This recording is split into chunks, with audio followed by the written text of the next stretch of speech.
Pemirsa, masa pandemi COVID-19 telah membuat perekonomian terpuruk, tak terkecuali pengrajin anyaman bambu di Banjar Tanggahan Peken, Desa Sulahan, Susut Bangli.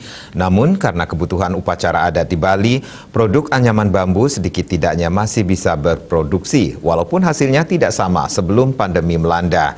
Diharapkan pandemi cepat berlalu agar perekonomian bisa pulih kembali.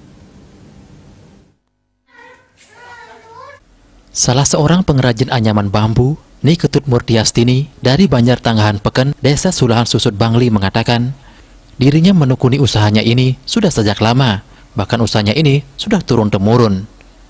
Sebagian besar masyarakatnya di desanya menekuni anyaman bambu, terutama para wanita. Anyaman yang dihasilkan diantaranya berupa sokasi, besek, dan wakul, yang biasanya digunakan untuk sarana upacara adat di Bali. Ditambahkan di masa pandemi ini, dirinya mengaku omsetnya menurun. Salah satunya sokasi ukuran 25 cm di pengrajin dulu Rp10.000 dan sekarang di pengrajin Rp70.000. Biasanya hasil anyamannya diambil pengepul ataupun menerima pesanan. Namun kini tidak banyak yang mencari pesanannya. Karena situasi saat ini sangat berdampak pada seluruh masyarakat, dirinya juga menyiasati dengan penjualan online. Walaupun tidak banyak, namun diakui bisa untuk mencukupi kebutuhan sehari-hari. Hal senada juga disampaikan pengrajin lainnya dengan sukareni. Selama pandemi melanda, dirinya juga merasakan dampaknya. Tidak banyak anyaman yang laku dijual, namun dirinya tetap memproduksi kerajinan karena tidak ada pekerjaan lainnya. Diakui masalah bahan baku masih bisa diatasi, karena di sekitar desa banyak yang punya pohon bambu.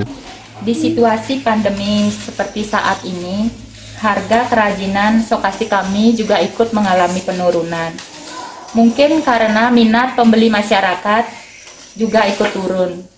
Kami berharap situasi pandemi ini akan berakhir sehingga harga sokasi kami bisa normal lagi seperti dulu. Diharapkan dengan kerjasama yang baik antar seluruh lapisan dan penerapan prokes yang ketat, pandemi bisa cepat berlalu dan perekonomian pun bisa pulih kembali. Ratna, Bali TV.